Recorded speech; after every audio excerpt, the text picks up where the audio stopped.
What's up, guys? After the video of me scrubbing the dish there over the sink, doing my chores after breakfast, I wanted to talk a little bit about sanitation. Sanitation's a topic that is often glossed over or missed in the survival and the military world, because while tactical gear and guns are great, you need to maintain your body, and one of the parts of that is field sanitation. If you're either getting injured and that's turning into a greater infection, or you're not keeping your skin clean, your feet in good working order, and then if you're not preparing your food correctly, aka sanitizing your surfaces and making sure things are cooked, which just means sanitized for our purposes, getting rid of that bacteria that we can no longer handle because we're not cave people anymore. So yeah, sanitation. And I wanted to talk about a couple different kinds of cleaners or sanitation processes. When it comes to doing things like sanitizing water, there's a couple different methods. There's boiling, which is fairly simple. You just bring water up to a rolling boil, and because bacteria and viruses and things can't handle that higher temperature, they can't survive at that higher temperature, they die. So that's why we boil things, also why we cook our food. Raising things to a certain temperature when we cook it is getting rid of most of that bacteria, that at least in the developed world where we have softer stomachs, so to speak, we can't handle it anymore. Gets rid of that bacteria, and that's really important, because in a survival situation or just life in general, you put bacteria and viruses and things into your body, you're going down. And a big part of that is preventing diarrhea and vomiting, which is going to dehydrate you. So you want to avoid that. So anyways, back to the original point. Boiling and cooking, raising things to the appropriate temperature to get rid of bacteria and viruses, that's what that's doing. However, note that processes like boiling are not going to get rid of all chemicals or contaminants, basically. Just simply boiling, and unless you hit the boiling point of that chemical and the chemical boils off, it still might be in your water, so you just have to be aware of that. And that brings me to water filters. A lot of water filters are rated to get rid of chemical contaminants. You just need to make sure that you read about the filter that you purchase and see if it is able to filter out contaminants as well as bacteria, viruses, microorganisms, things of that nature. The next type of cleaner or sanitation we'll talk about, besides like boiling, raising temperature to make it not viable for things to live there anymore, is chemical processes. And that is something like iodine, using iodine to sanitize your water, sanitize the surface.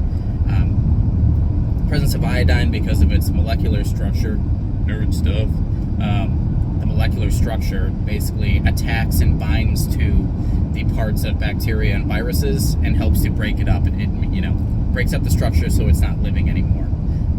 And that's how it is essentially sanitizing. It's breaking up the things that will make you sick or attack your body or what have you.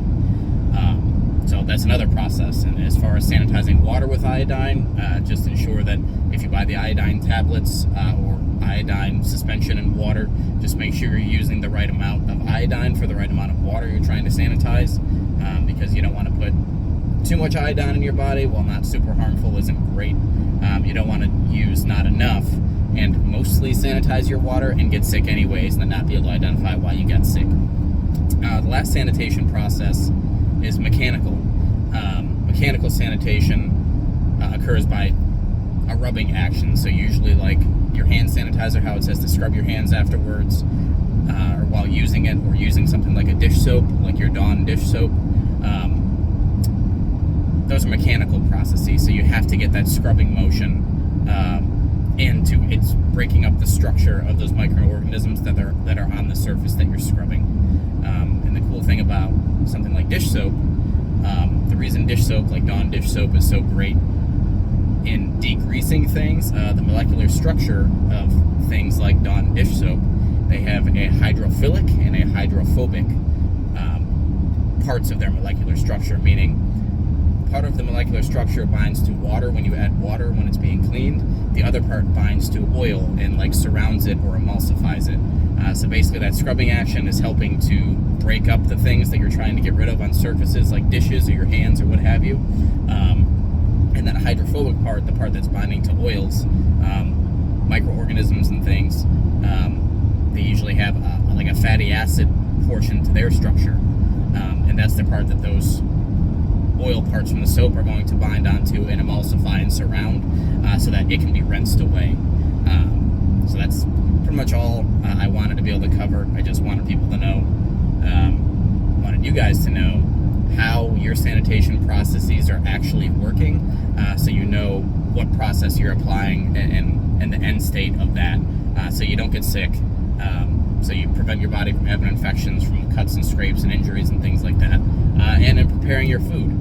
All of these things seem like really simple day-to-day things, but in an austere environment, whether you're just camping or you're surviving, whatever the case is, you need to make sure that you don't essentially poison yourself or poison others, and that you can keep your body going in that environment. Because as cool as your tactical gear is,